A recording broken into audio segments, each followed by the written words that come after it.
Olá, bom dia a todos. Eu sou Pabline Rezena, responsável por eventos na Thomson Reuters, e em nome da companhia quero agradecer a participação de todos neste webinar. No encontro de hoje, nós iremos falar sobre o poder do Visual Law na prática, com a participação dos doutores Bernardo Azevedo, autor da Revista dos Tribunais, Sinara Batista, coordenadora da área de Legal Design na Opus Blue, e para mediar este encontro, Alexandre Zavaglia, consultor de tendências aqui na Thomson Reuters. Antes de iniciarmos, informo que nós já recebemos algumas perguntas, mas durante o webinar vocês podem enviar qualquer questionamento aqui no chat. Agora, sem mais delongas, eu passo a palavra para Alexandre Zavaglia. Olá a todos e a todas, grande prazer a gente estar aqui, falar desse assunto, né, que a gente gosta bastante, né, Sinara e Bernardo. A gente, quem acompanha aí nossos trabalhos, né, e também os nossos webinars de tendências aqui na Thomson Reuters, sabe que a gente vem falando de legal design, como é que a gente usa, né,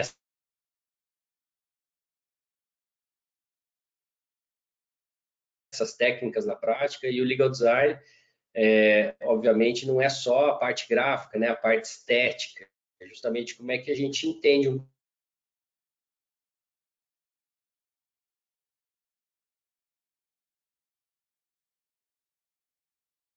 problema, como é que a ciência, a metodologia de solução de problemas, né? Como é que a gente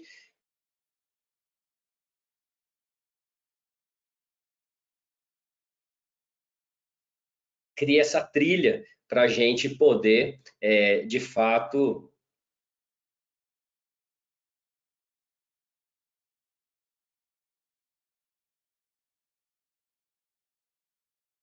entender como é que a gente entrega lá na camada final, onde está o Visual Law, né, da melhor maneira possível. Então, nós vamos começar aqui com...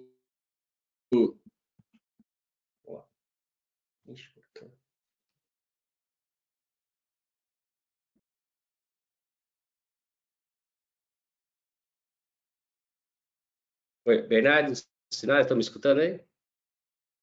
Agora sim, estava travado. Opa, travou um pouco aqui, mas já restabeleceu. Então, só estava falando, né, justamente sobre como é que a gente tem utilizado aí o legal design para solucionar problemas, entendendo, né, a partir dos dados, a partir das informações, como é que a gente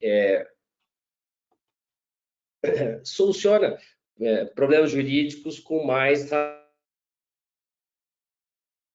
rapidez, com mais efetividade, né? E aí entra muito essa história de a gente também entender qual é a linguagem, né? Onde tem o plain language e também a parte visual, onde de fato a gente vai conversar aqui sobre hoje, né? E com dois grandes especialistas, né? A Sinara Batista, que tem trabalhado, desenvolvido muitos projetos interessantes aí desde o início desse movimento. E vai falar um pouco como é que a gente entende, né? Para quem que a gente está destinando nosso trabalho, vai falar um pouco também que muita gente fala de Visual Law simplesmente com essa questão do olhar para o design gráfico, que não é isso, né? Todo mundo acha que tem lá, né, um produto de prateleira que é simplesmente baixar lá e colocar o texto lá, isso é Visual Law, que de fato não é, né? Não que não seja uma coisa também interessante de fazer, a gente, né, entende, mas é diferente do que a gente vai falar aqui, como é que a gente aplica essas técnicas, né? E o Bernardo, que tem o grupo de pesquisa, o Visual Law, começou com as primeiras pesquisas do Brasil, entendendo aí até a visão dos magistrados, né? Depois avançou para muitas outras questões, os livros e também palestras e vários projetos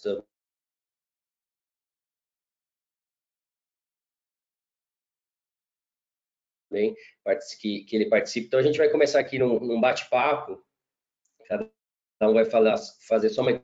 A gente vai trazer aí, né, junto com eles, alguns cases para a gente entender, como estou lendo aqui para eles as perguntas que vocês vão nos mandando. Então, fique à vontade aí para mandar as perguntas.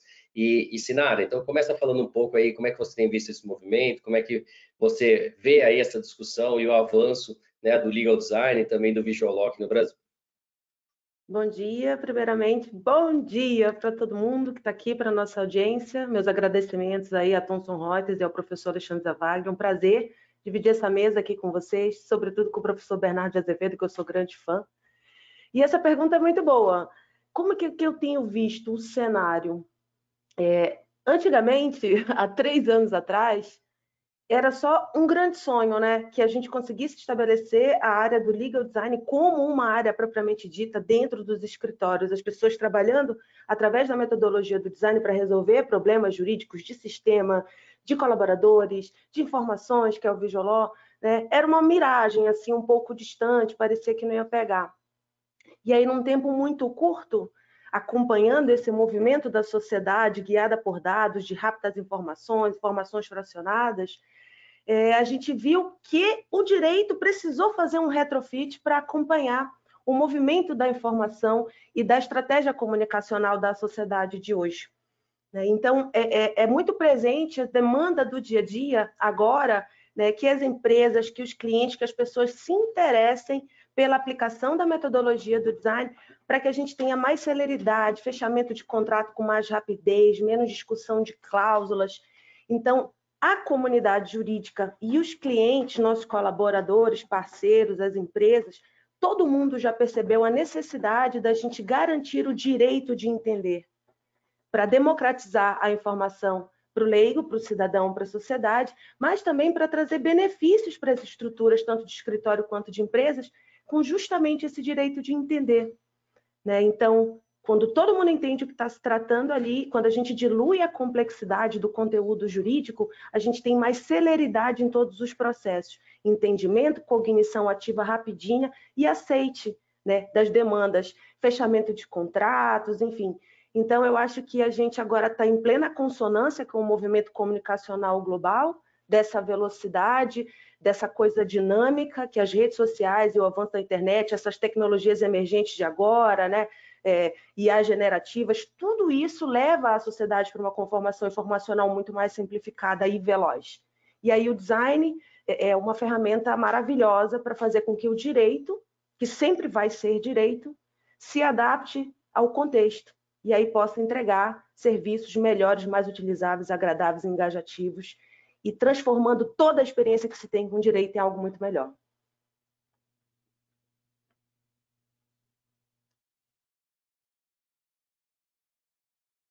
Acho que a letra travou. Você me ouve, Bernardo?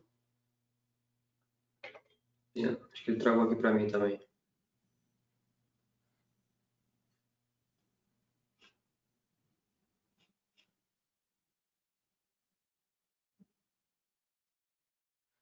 Mas eu vou aproveitar e falar um pouquinho então enquanto ele volta, né? Boa.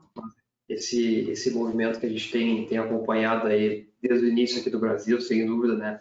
Muito potencial de transformação. É importante o pessoal compreender, né, que nós estamos falando de um grande campo multidisciplinar por natureza, né? O legal design, que como a professora Matt Hagan e outros especialistas pontuam, né, tem suas ramificações. Então, nós podemos falar hoje em design de sistemas, design organizacional, design de produtos, design de serviços. E no topo da pirâmide que ela propõe, nós temos ali o design da informação jurídica. Mas é muito bacana pensar sobre isso, né, Sinara? Porque assim, são leques de possibilidades que nós temos hoje de trabalhar com design para resolver problemas práticos da nossa rotina. Sejam problemas da advocacia, sejam problemas dos tribunais, do Ministério Público e assim por diante. Então, nós podemos, de inúmera forma, trazer esse conhecimento do design para resolver problemas, dores no nosso contexto. Então, hoje, por exemplo, no design de sistemas, a gente pode falar em remodelar sistemas complexos como TJE, DPJ, entre outros projetos que nós temos visto aí serem lançados, que são sistemas complexos com muitas funcionalidades, mas podem ser repensados para a experiência do usuário. No design organizacional, nós podemos falar hoje em redesenhar toda a estrutura de escritórios, os fluxos, como as coisas acontecem internamente, toda a jornada do cliente, desde o primeiro momento que o cliente entra no site, o que enxerga, quais são os botões e funcionalidades para ter um atendimento adequado. Design de produtos e serviços, né? Nós temos visto hoje muitos escritórios, né? Inclusive o Office Boom aí, aquela parte de Legal Innovation, então toda uma nova lógica de serviços sendo apresentados ao usuário, e na lógica de produtos também tem muitos escritórios de advocacia hoje que já estão criando produtos específicos para resolver dores de clientes, né? Como se fosse um over delivery, uma entrega a mais que não tinha sido pensado antes, né? E no contexto do design da formação jurídica, que é sem dúvida um dos recortes que tem mais crescido, sobretudo porque a gente consegue ver, né, hoje uma mudança num documento jurídico tradicional em Word, às vezes numa linguagem de difícil compreensão, e um documento agora repaginado, remodelado, que traz técnicas de design de informação e técnicas de design gráfico para que essa mensagem fique mais compreensível e acessível. Então, nós temos visto muito isso, né? Hoje, os profissionais se dedicando a compreender como podem transformar a sua comunicação jurídica.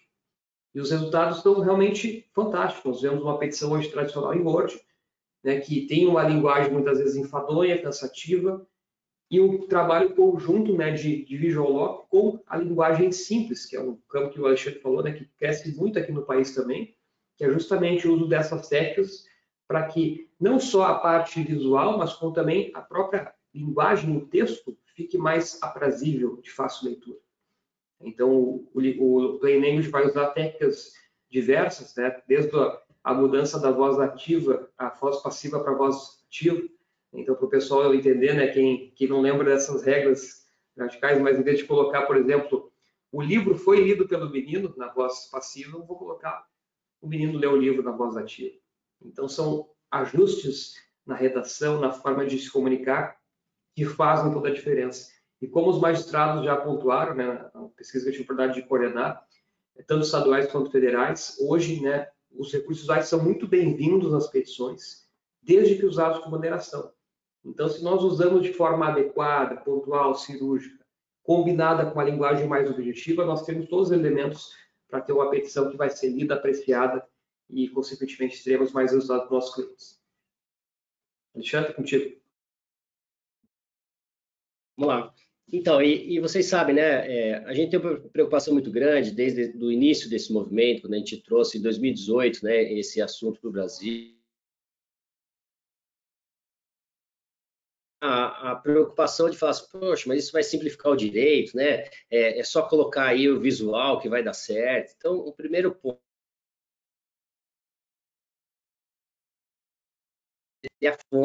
é o centro de tudo isso que a gente discute, da tecnologia, dos usos das técnicas aqui de legal design, de visual law, né? Então, a gente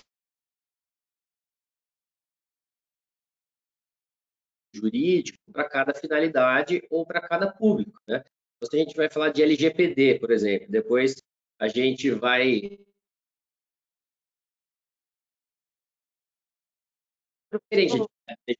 Seu áudio está falhando um pouquinho.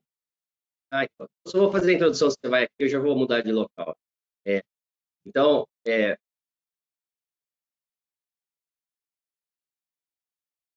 o dono de uma empresa, para o funcionário da empresa ou para o cliente da empresa, né? Então, a gente tem linguagens diferentes, a gente tem uma discussão também, uma unidade visual também diferente. Quando a gente está falando para o magistrado, né, você tem lá todos os requisitos da petição, e também não adianta a gente colocar tudo colorido, cheio de coisas, que não é um modelo, né, adequado para essa finalidade. Agora, se a gente está explicando a LGPD para os clientes, por exemplo, de uma farmácia, né, a gente pode usar mais elementos, a gente pode usar um avatar explicando, etc. Então, não existe uma técnica única, né? A gente tem que entender qual é o perfil de cada projeto, o perfil de para quem a gente está falando, né? Qual é o objetivo, qual é a finalidade. Então, a Sinara vai trazer um pouco aqui desse contexto, do que ela tem trabalhado, dos projetos aí interessantes que você tem feito, Sinara, para poder explicar um pouco esses conceitos aí para o nosso pessoal.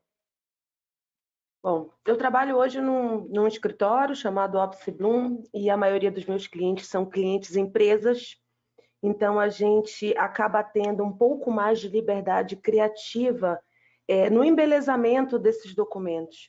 Como bem disse o professor Bernardo de Azevedo, o coração do Visual Law ou do Legal Design da informação é a narrativa textual.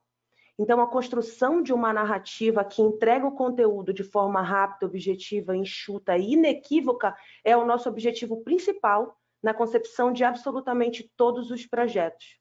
Num segundo momento, alinhado com o posicionamento de marca desse contratante, é que a gente faz a adequação de elementos visuais, alinhando a estratégia comunicacional da informação jurídica que a gente quer trazer com a estratégia comunicacional de posicionamento de marca desse contratante. Então, dentro desse contexto de empresas que eu trabalho hoje, fazendo Visual Law para empresas, a gente acaba tendo uma liberdade criativa muito maior, mas sempre enfatizando, O problema a ser atacado com maior atenção e centralidade máxima no usuário é a construção da narrativa. E essa centralidade no usuário, essa preocupação em centrar todos os esforços na essência do ser humano, começa desde o entendimento do problema. A gente vai analisar o que naquele documento bruto original são os pontos críticos, os pontos de atrito de entendimento. Né? Que cláusula está sendo várias vezes discutida e isso demora o tempo de assinatura daquele contrato, que trecho da LGPD que não está sendo entendido enquanto norma dentro de uma organização por seus funcionários, no caso de um aviso de privacidade que fica, né, no site aberto aí das companhias, como é que a gente faz para conectar a experiência de leitura de uma narrativa jurídica com a experiência de marca que aquele contratante já tem no seu site, né? Como que a gente vai fazer que esse interlocutor não seja abduzido para o universo do jurídico hermético, onde ninguém entende nada, e perder a experiência desse contratante? Então, dentro do legal design, a gente tem uma caixa de ferramentas, que eu até brinco que é uma verdadeira caixa de Pandora, pelo número de ferramental que tem à nossa disposição para que a gente ataque os problemas de design da informação.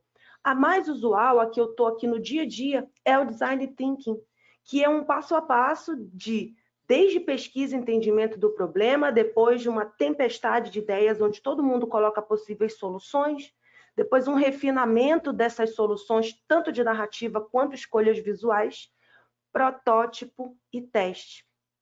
Então, seguindo essa esteira, a gente consegue, em cocriação com esse contratante, chegar num documento ideal que atenda à funcionalidade, sobretudo, com essa narrativa que entrega pra caramba o conteúdo, né, e acelera todos os processos de fechamento de contrato ou de entendimentos ou de cessão de dados, seja o que for o nosso objetivo com esse documento, e também em visual.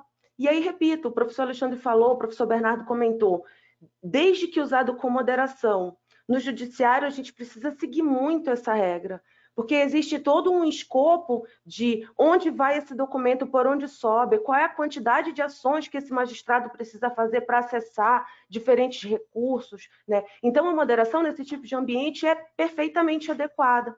Quando a gente está trabalhando em ambiente de comunicações para empresas, aí a gente tem um ponto mais de liberdade criativa.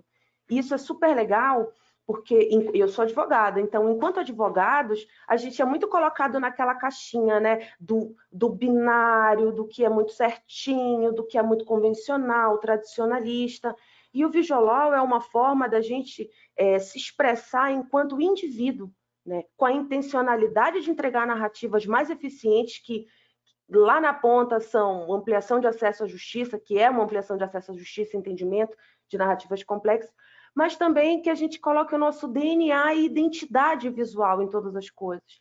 Então, eu já cheguei num momento de muito mais de 100 cases aí, agora desses primeiros meses desse ano, a gente já consegue determinar uma identidade, uma assinatura visual de quem está produzindo aquele documento, né? Então, a depender do contexto em que estamos, seja de liberdade criativa completa ou de alguma moderação na aplicação de elementos visuais que vão funcionar como gatilho de memória, engajamento de leitura ou saltos cognitivos, a coisa mais importante de todas é entender para quem que a gente está escrevendo, quem é o meu leitor, quem é o meu interlocutor, e empregar todos os esforços possíveis na construção de uma narrativa muito robusta, com poucos caracteres, mas com um conteúdo muito, muito forte, para que a gente atinja o objetivo, que é a entrega da informação de forma inequívoca.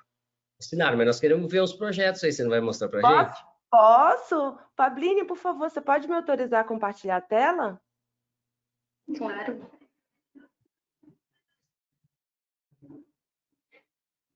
Você já está com o administrador, pode mostrar. Vamos lá, deixa eu ver agora como é que funciona aqui. Vocês estão vendo a minha tela? Tá, agora eu vou para a apresentação, vocês me avisem, tá? Estão vendo a minha apresentação em modo cheio? Estamos sim. Boa. Então, vamos lá, gente. Cases nossos queridinhos, e a gente acaba todo esse processo de imersão na persona, para quem que a gente vai entregar e entender o manual da marca desse cliente, a gente acaba se apegando aos processos como se fossem filhos, né? É uma entrega de conteúdo jurídico, mas também de alma de quem está operando naquele projeto. Então, eu vou começar aqui por um que a gente adora, aqui dentro, é uma política de privacidade, que a gente fez para a Ambev, e a gente apelidou carinhosamente aqui entre nós como a primeira política de privacidade que desce redondo. E tudo isso que eu falei antes de estar mostrando esse caso, eu vou conseguir mostrar para vocês aqui realmente a aplicação dessa esteira do Design Thinking, né? Todo documento que chega para nós chega nesse formato. Word, preto e branco, letra miúda, juridiquês, blocado, pouca margem, né? Muitos parágrafos, muitas cláusulas, poucos elementos visuais.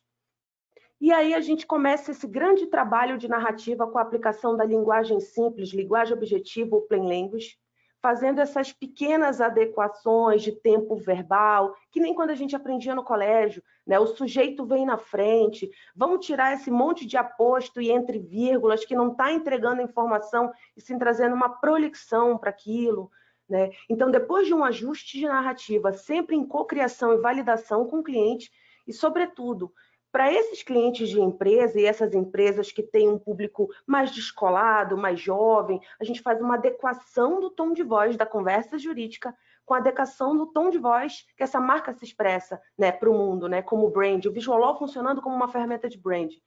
Ajuste de texto pronto, a gente começa a fazer a composição de elementos visuais com base no manual da marca desse contratante. Uma coisa muito interessante dessa adequação e essa liberdade que a gente tem um pouco mais nesse ambiente de empresas é transformar a experiência de leitura em algo muito significativo e memorável, né? Então, a gente começa com alô, meu povo, chega mais que o site é seu. Para tratar de cookies, a gente faz uma brincadeira do bolacha ou biscoito, né? Então, esse ambiente de empresa permite uma liberdade conceitual que transforma a experiência de leitura jurídica numa experiência muito significativa e memorável, né? Por fim, a gente... Diga! Só para ter papo aqui falando sobre isso, né, que você está mostrando, é o que a gente está falando, quer dizer, você escrever sobre LGPD para um juiz, logicamente você não vai fazer nesse modelo. Aqui você tem uma linguagem, você tem, né, um visual diferenciado, porque você está falando com o cliente do seu cliente. Então, sempre quando a gente discute, né, esses projetos, a gente precisa olhar muito assim, qual é a finalidade, para quem eu estou falando, né? E como é que a gente vai trazer mais efetividade? Porque qual é a grande discussão? Que as pessoas não leem, né? Então, como é que você vai, de fato, fazer algo que esteja mais próximo, né, da realidade daquele cliente, para que ela possa, de fato, né, ter o acesso a essa informação e evitar problemas jurídicos, que no final das contas é o que a gente quer, né? Que a pessoa tenha ciência aí dos seus direitos e que isso gere aí menos discussões jurídicas. Isso. O desafio desse trabalho seria ajustar o assunto política de privacidade para um público que vai de 18 a 34 anos, que consome cerveja, que é antenado em redes sociais. Então, num estudo muito profundo, é um público que ouve podcast, é um público que assiste YouTube, pratica esporte, são consumidores de cerveja exclusivamente, bebem outras bebidas. A gente faz um trabalho de pesquisa muito profundo nesse interlocutor, para que a gente consiga entregar uma informação jurídica adequada para ele, né? E no final das contas a gente conseguiu um índice altíssimo de leitura aqui e o mais legal de tudo, feedbacks de pessoas comuns no e-mail da Ambev. Olha, eu por acaso vi a política, eu achei demais. Então, esse é o grande resultado do nosso trabalho. Não quando colegas como nós, entre nós, reconhecemos que ficou um trabalho bacana e tal, mas que alguém, uma pessoa do povo, viu lá, achou bacana e teve tempo para fazer um feedback aí para dizer, nossa, adorei, agora eu entendi finalmente esses cookies que eu aceito e tudo mais. Então, essa é a grande recompensa do nosso trabalho, a entrega da informação jurídica para a sociedade. Um outro case que também está no ar seguiu as mesmas diretrizes. Recebemos um texto blocado muito complexo, com um número de caracteres abissal, assim, 26 mil caracteres.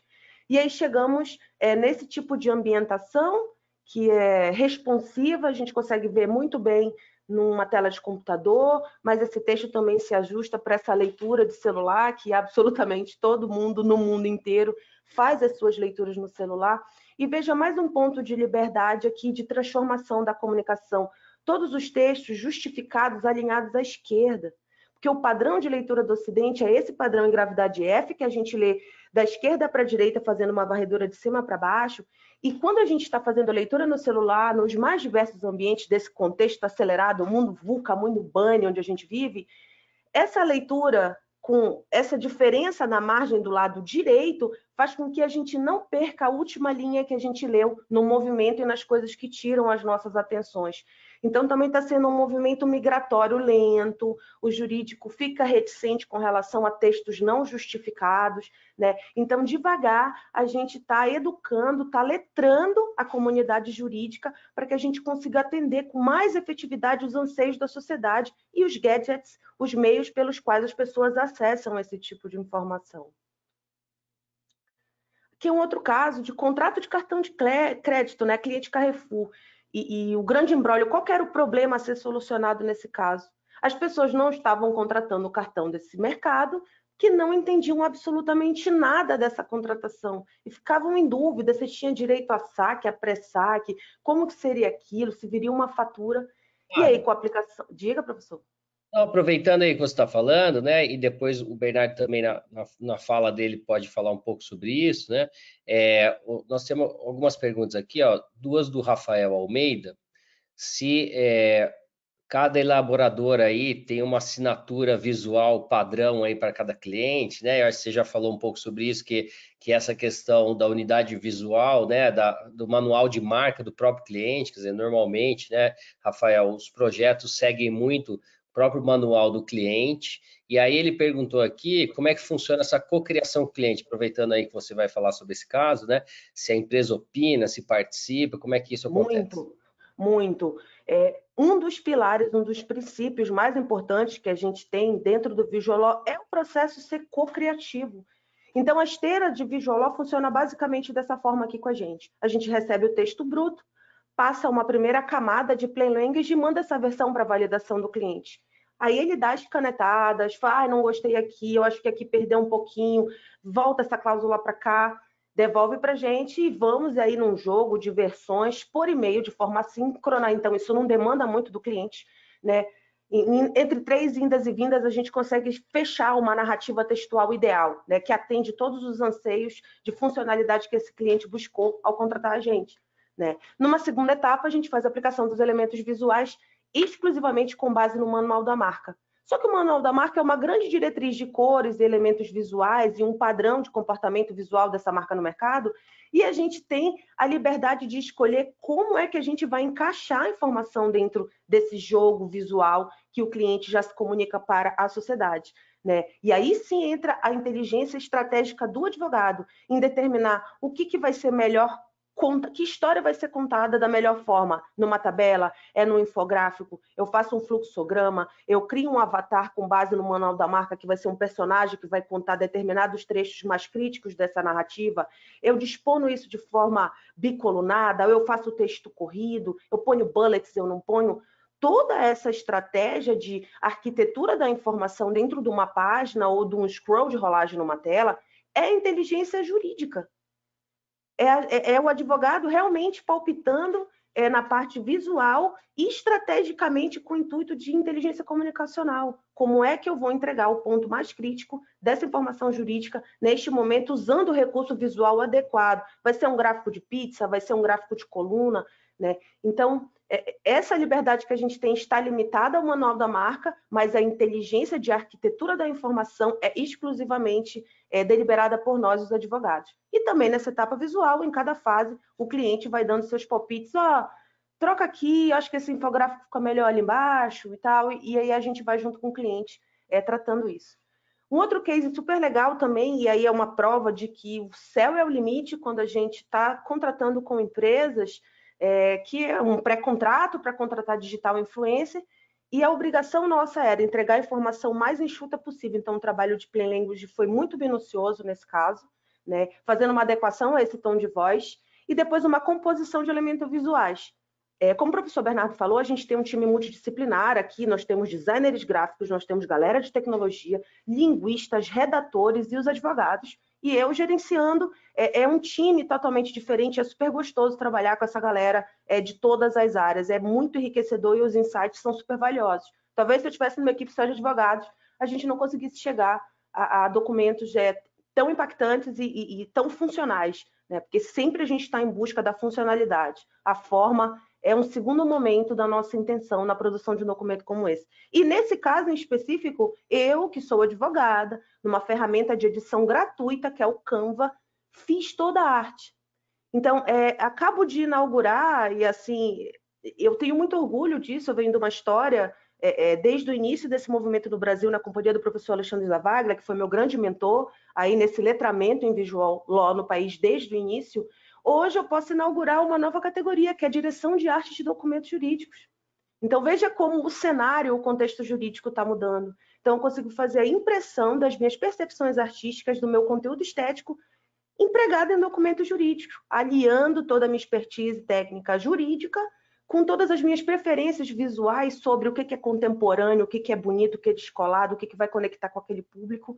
Então, trabalhando em consonância com a técnica jurídica e direção de arte de documentos jurídicos. Toda essa colagem aí foi feita no Canva, exclusivamente, né? Numa ferramenta gratuita, né? Então, qualquer pessoa pode fazer. Seguindo esse cliente muito recorrente conosco, aqui mais uma vez, para nós, nossa maior beleza em privacidade é preservar os seus dados. A gente já cria um slogan dentro do tema de privacidade que combina com o slogan do contratante e fizemos aí um texto bicolunado com essas imagens que conversam com esse contratante, né? Planos de comunicação, isso também é Visual Law. Como é que a gente vai explicar esse conteúdo dentro da proteção de dados para um público interno desse contratante, né? Então, eles pediram a gente que é um negócio bem instagramável e tal. Como que a gente faz isso? Eu não tenho todas as referências, eu tenho conteúdo jurídico, mas a equipe multidisciplinar nos ajuda aí a fazer uma composição de entrega ideal que atende às expectativas desse cliente.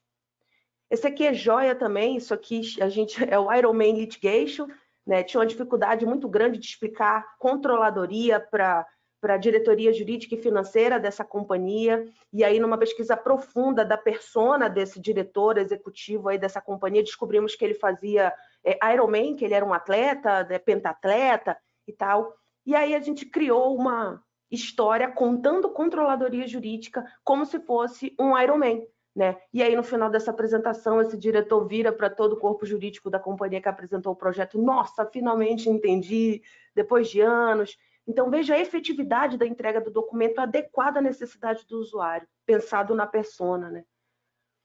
Isso aqui é um outro approach do mesmo tema, né? Como é que a gente vai escolher, de acordo com o contexto, quem é que vai ler, como que a gente vai fazer a disposição dessas coisas e qual é o material, qual é o brand book, o guia de marca que vai dar subsídio visual para a gente fazer determinadas escolhas. Nesse caso, para essa área, a gente recebeu um briefing específico, a gente quer esses avatares, esses bonequinhos, desse jeito e tal, e a gente fez a composição do Plain Language, dessa narrativa storytelling, legal storytelling, com o manual da marca. O professor Alexandre agora mesmo comentou sobre isso, ó. Como é que eu vou comunicar LGPD para os funcionários de uma determinada companhia? Aí a gente fez um card daqueles de avião, ó. Você sabe quando tem um controlador lá no aeroporto? Poxa, na LGPD também tem um controlador, né? Então, adequando essas informações.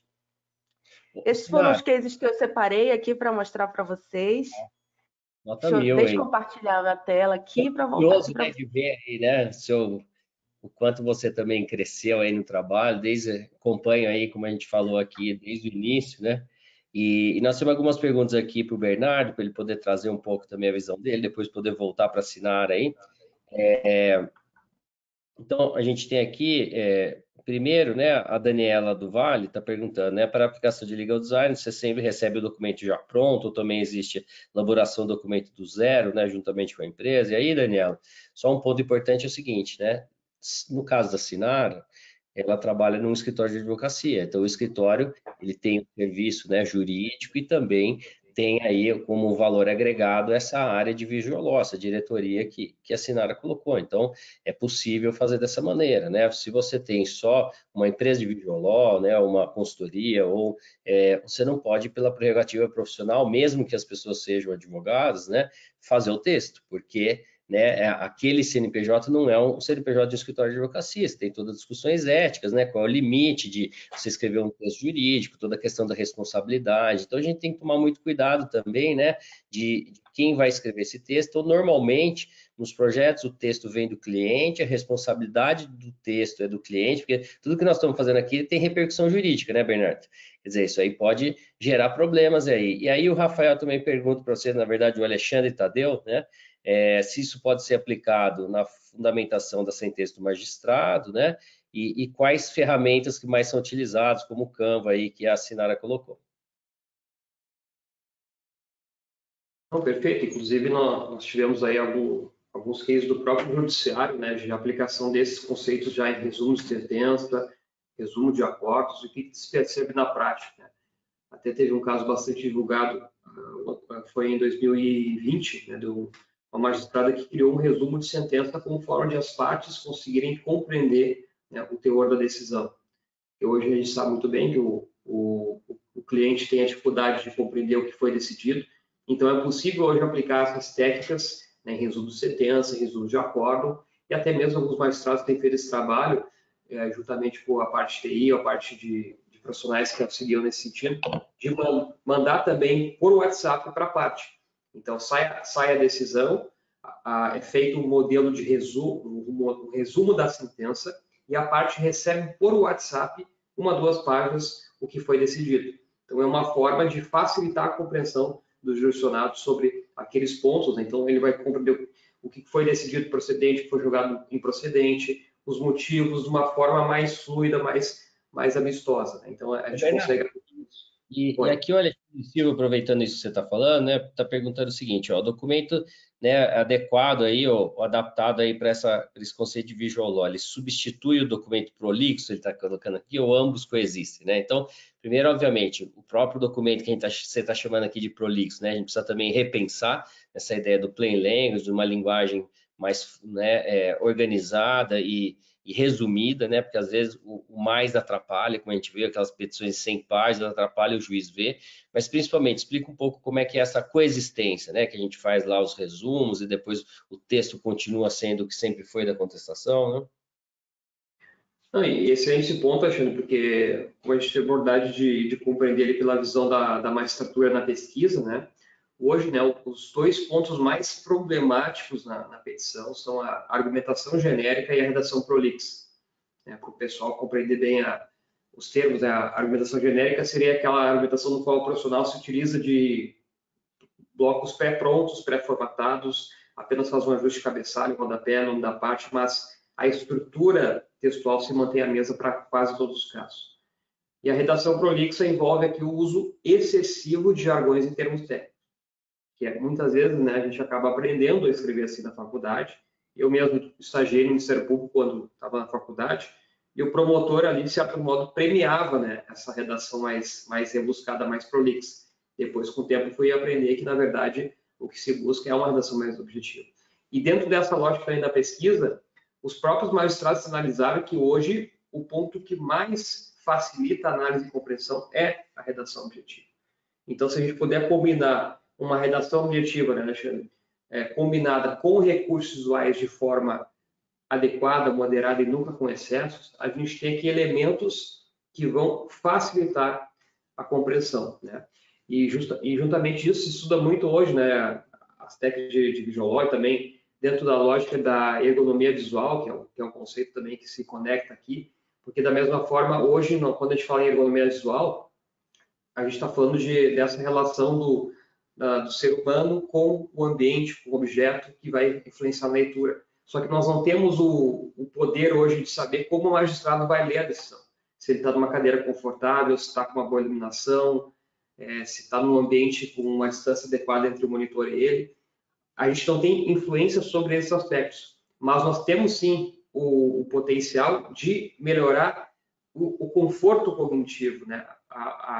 Evitar o cansaço ocular do magistrado trabalhando esses conceitos na peça. Então, a gente não consegue, alguns elementos a gente não tem qualquer controle sobre eles, mas esses nós temos, né, como a Sinara está pontuando. Então, eu consigo trabalhar uma petição mais fluida, mais acessível, sempre pensando no usuário, quem que é o destinatário dessa comunicação. O caso que a Sinara mostrou ali, por exemplo, a escola, a gente, por exemplo, vai ter uma liberdade maior de trabalhar um texto com uma linguagem até mais lúdica, ali, fazer uma conexão, né, desse redondo e tudo mais, enquanto para o magistrado não, nós vamos fazer uma comunicação mais sóbria, porque a gente não quer que o magistrado pense que aquilo ali é uma brincadeira, né, que a gente está ali trazendo de uma forma muito assim lúdica em excesso e pode até soar como uma infantilização. E o colega tinha perguntado ali também sobre hoje as ferramentas, né? Hoje vai depender muito, né, do profissional, mas nós temos assim o próprio Word, tem muitos recursos hoje que a gente consegue trabalhar nesses documentos. Nós temos o Canva, que é uma ferramenta democrática, né, acessível em termos de custo-benefício, e agora está integrada com inteligência artificial, então tem muitos benefícios também de usar essa ferramenta. E para aqueles que têm facilidade e estudo sobre isso, nós temos todos o programa do pacote Adobe, todos os programas, Adobe InDesign, Adobe Photoshop, entre outros, que vão permitir dar um tom ainda mais profissional para o documento, para que ele fique, ao final, né, com assim, detalhes que chamam a atenção, que às vezes a gente não consegue executar no Canva, porque tem vamos dizer assim, um aspecto mais quadrado, assim, mais focado.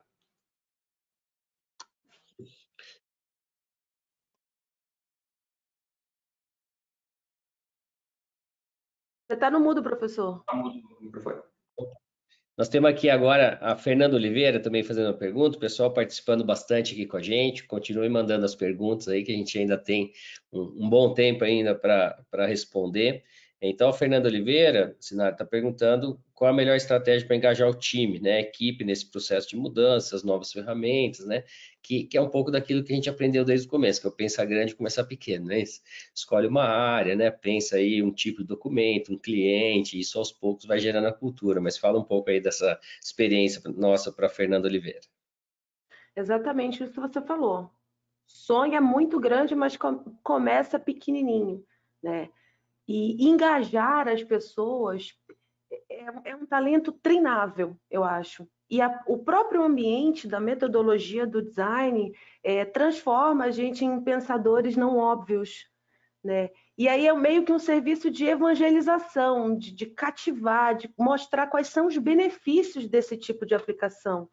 Tirando esse time dessa mentalidade que a gente tem visto agora que está se instalando no mercado, de que visual é um commodity, que é algo pré-fabricado e depois você só vai lá e aplica seu texto, e sim levando as pessoas para esse entendimento de customização avançada, de pesquisa avançada sobre quem é o usuário, de transformação muito minuciosa dessa narrativa sem perder a segurança jurídica, de qual a importância de um designer gráfico em todo esse contexto para materializar, né, os ideais de entrega visual daquele documento. Então, o engajar é mais um letramento ou evangelização que a própria metodologia do design nos coloca nesse lugar de pensadores não óbvios, de nexialistas, de a gente estar diante de grandes desafios que parece que está tudo desconectado e, de repente, por causa do ferramental que tem à nossa disposição, Job to be done, Design Thinking, os 5 porquês, tantas ferramentas que a gente tem dentro do design, tudo isso começa a transformar a nossa mentalidade nessa mentalidade de pensador não óbvio, né? E aí essa energia do primeiro, né, e isso começou com você no país, professor, nós somos seus fãs, inclusive por causa disso, de você ter trazido essa linha de raciocínio não binária, essa linha de raciocínio moderna para a comunicação jurídica brasileira. Basta um com a mentalidade dentro da estrutura, que o dia a dia faz com que essa contaminação empolgante e criativa de entrega de um trabalho que tem propósito, que tem sentido, parece muito esquisito, etéreo, né? Ah, é um trabalho com sentido, é um trabalho com propósito, parece um pouco místico, mas incrivelmente o design coloca a gente no lugar de trabalhar com propósito e com sentido em todas as acepções da sua palavra. Sentido no sentido de direção, porque a metodologia é faseada, então a gente tem uma trilha para caminhar para entregar um projeto. Sentido no sentido de sentimento, onde a gente se sente muito bem de estar entregando um trabalho de qualidade, feito com minúcia, com carinho, com bastante atenção, centrado no meu interlocutor, no meu usuário. E sentido no sentido de, será que as pessoas estão compreendendo a voz que está na minha cabeça, com a ideia que eu tenho para o projeto, se está sendo entregue de uma forma boa, como é que eu estou coletando esse feedback para saber se o que eu estou fazendo? Toda essa composição de sentidos e de propósito deriva da mentalidade do design. Então, o engajamento do time é natural no dia a dia. O próprio design leva o time a se empenhar em entregar trabalhos melhores para as outras pessoas. E aí vocês vejam, né, o que é importante a gente também respeitar o perfil do escritório, da empresa, né, o que faz sentido. Então, vocês vejam, a Sinara hoje trabalha num escritório de advocacia que tem um foco muito grande no ambiente digital, né? Muitos clientes assim, então ela faz muitos trabalhos nessa área. Ela mostrou vários aqui, por exemplo, né? De políticas de privacidade, etc. Então, no meu caso, né? Como a Sinara falou, a gente que trouxe a expressão Visual Law para o Brasil em 2018, primeira vez que falaram desse assunto aqui, primeira vez que a gente escreveu um paper até aqui junto com a Thomson Reuters, né? Mas naquela época a gente começou a trabalhar o legal design pela parte de dados, né? Como é que a gente entendia os dados, utilizava inteligência artificial para melhorar a informação, e aí, depois de a gente começar o design como esse sentido, né, de trajetória, né, entender o problema, organizar as informações, pensar a solução, como é que a gente entrega, né, uma metodologia, né, de trabalho, que o legal design também não tem a ver necessariamente com o design thinking, né? O design thinking é uma forma de aplicar aí esse caminho do design, né? A gente tem o Lean, a gente tem vários outros aí, né? Agile, etc. Então, o design thinking é uma das maneiras, né? E aí a gente foi usando isso e depois eu tive a oportunidade de ir lá para Stanford, onde tem o Legal Design Lab, e olhar, poxa, aqui eles estão estudando essa camada final, né? Então, por isso que a gente tem o design de serviço, o design, né, de organizações, o design de sistemas, né, que é o que a gente trabalha bastante aqui, inclusive como consultor aqui de tendência da Thomson Reuters, né, ajudando a adaptar os vários sistemas aqui para o Brasil, como o HiQ, por exemplo. Então, são muitos projetos legais, junto com o escritório, que a gente vai lá, desenha, qual é a jornada, né, como é que a gente pega o seu serviço, escreve o passo a passo para colocar dentro da ferramenta, né. Então, a gente tem esses tipos diferentes de design. E na última camada, a gente tem o design da informação, onde está o Visual Law, né? Então, o Visual Law não é sinônimo de Legal Design. Ele é uma sub-área, né? Que é o design da informação. Dentro do design da informação, a gente tem a parte de linguagem escrita, que é um fenômeno mundial descrito aí como plain language, que é como é que a gente, sem perder a técnica, né? A gente escreve de uma maneira mais objetiva, mais organizada, né? E a parte visual. Então, o design da informação se subdivide na parte de linguagem escrita, o plain language, e visual, que é o visual law, certo? E aí, Bernardo, fala para a gente também um pouco, né, dessa experiência de ter acompanhado aí essa trajetória do plain language, que é uma demanda muito grande, né, que a gente tem visto, discussões e também o próprio judiciário, né, tem criado aí resoluções, por exemplo, para usar o plain language. Então, explica para o pessoal aí um pouco o que é esse plain language, como é que isso acontece, né, como é que tem se movimentado, até uma ISO a gente tem agora, né, de plain language. Explica um pouco aí, por favor. Não, legal. Inclusive, esse tema hoje, ele está caminhando junto, né, com o Visual Law, porque de nada adianta um documento que contempla recursos visuais, que contém recursos visuais na sua composição, mas que mantenha, né, uma linguagem enfadonha, cansativa, de difícil leitura. Então, hoje nós temos isso, inclusive, muitas iniciativas de tribunais de lançar guias de linguagem simples com, né, direito visual, que é o termo que eles têm usado, né, como forma até de trazer o termo em português. Muito embora, né, eu e o Alexandre já temos discutido muito sobre isso, se é o momento ainda de traduzir o termo, né, porque a própria faculdade de design ainda é em inglês, né, a gente fala de design, não faculdade de desenho, que também não seria a tradução equivalente, mas o fato é que...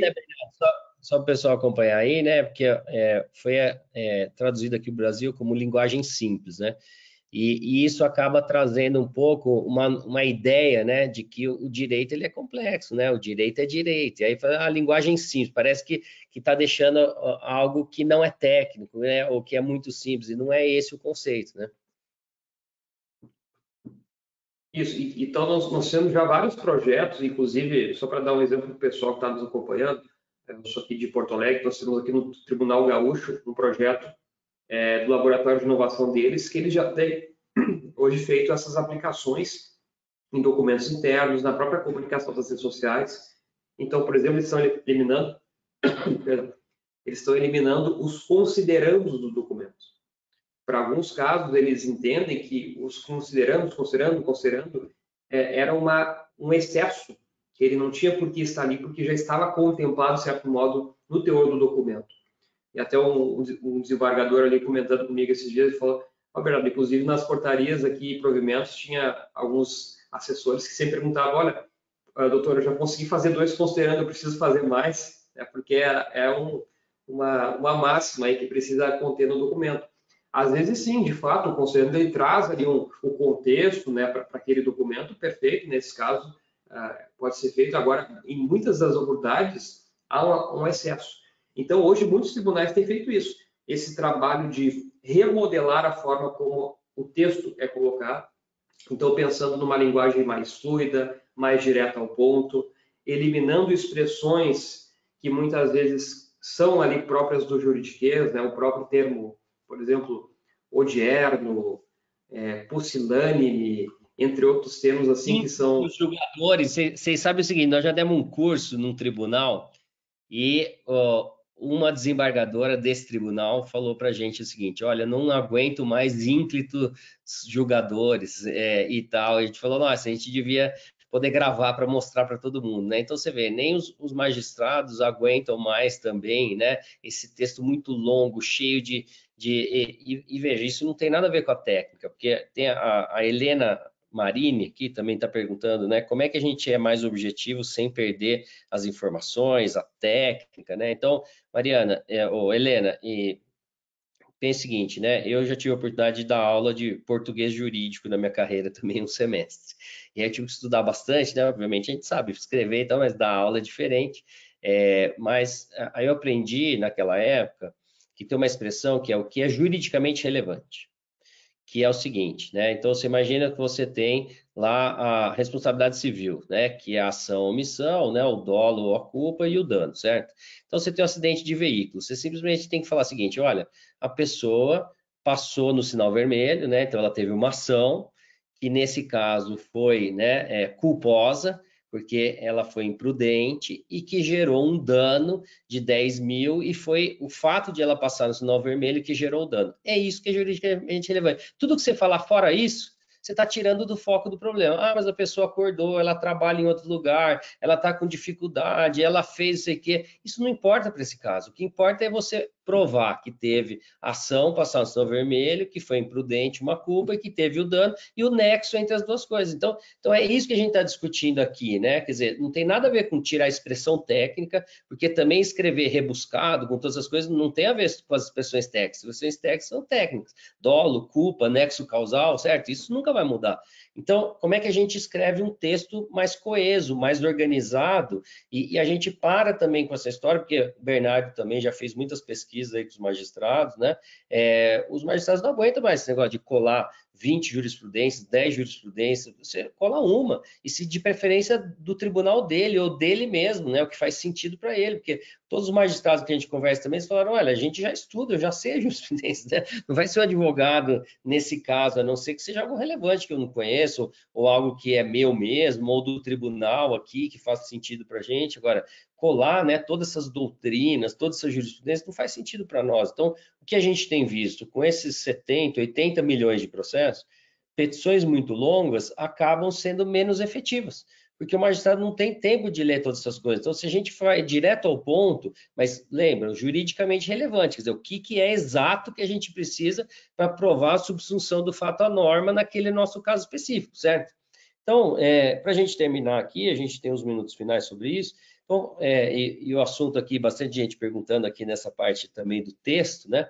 Então, fala um pouco aí, Sinara, da sua experiência também em adaptar os textos aí dos trabalhos. Depois o Bernardo termina falando um pouco mais também sobre essa questão do plain language também no judiciário, no poder público e nos demais ambientes. Não é do dia para a noite. São doses homeopáticas em que a gente vai fazendo pequenas alterações de construção de narrativa. O professor Bernardo estava falando dos guias, né, de linguagem simples, que tem, eu recomendo o da Iris, que é lá do Ceará. Eles têm um guia de linguagem simples maravilhoso, que tem várias dicas, ensina passo a passo, diretrizes do que aplicar, como é que faz a transformação da voz ativa para passiva, colocando as coisas na primeira pessoa, tirando redundância, tem várias dicas.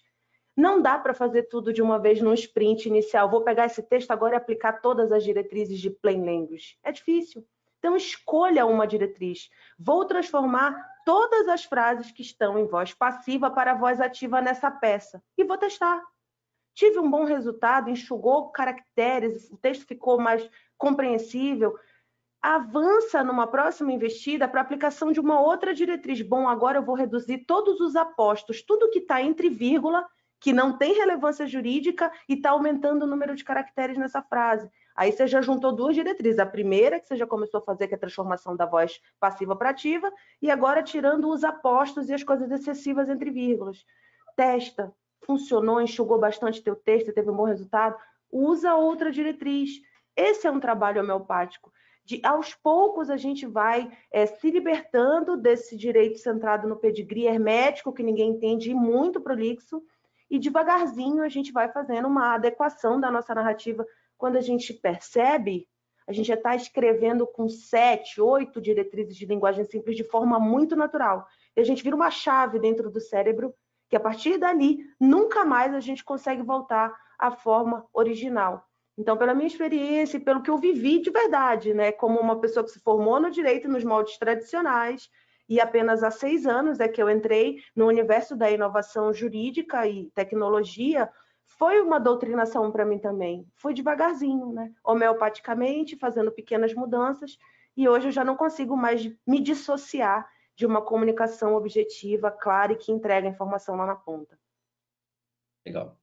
Ó, nós temos aqui o Roberto de Magalhães. Hoje aqui nós estamos com a audiência aqui fervendo aqui, muitas perguntas, muita gente aqui com a gente.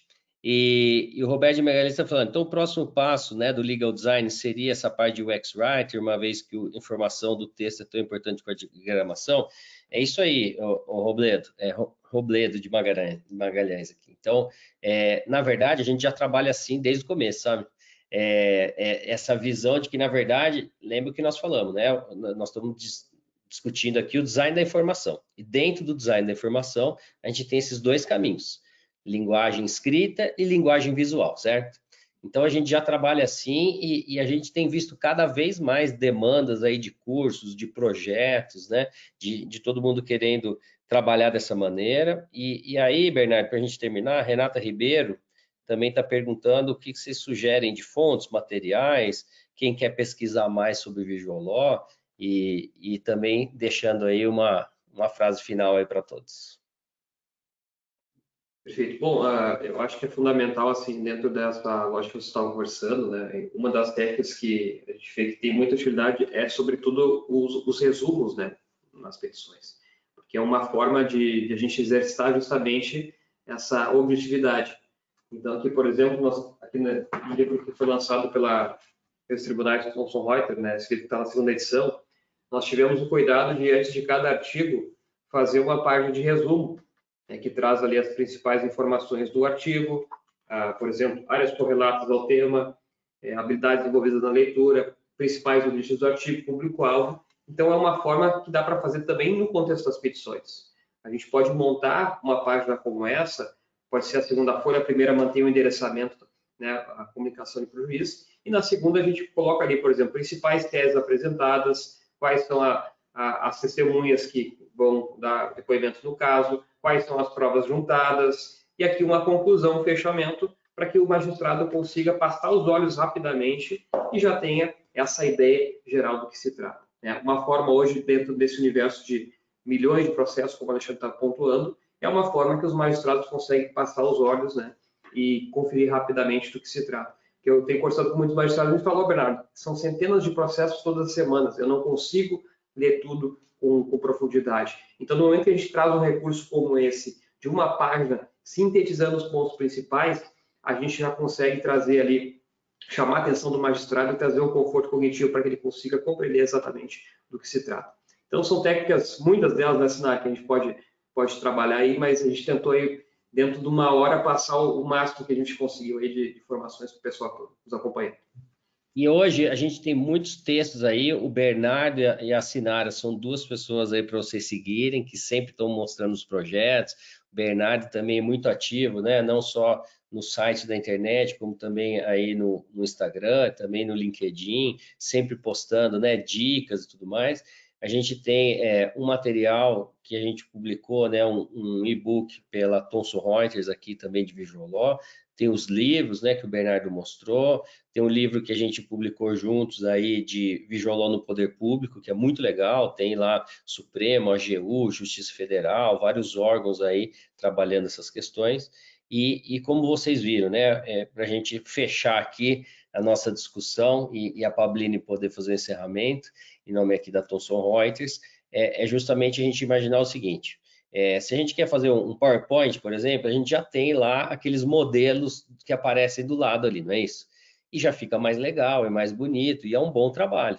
Só que isso não é o design, isso não é o Visual Law, certo? Do mesmo jeito aqui, nós podemos ter ferramentas que a gente coloca o nosso texto lá, né, num template mais bonito, beleza, mas isso não é Visual Law. Visual Law é uma área do legal design com todos esses cuidados e caminhos aí, como a gente falou, né, e que a gente precisa de fato se envolver, porque a gente está resolvendo um problema, né, não é simplesmente a parte visual.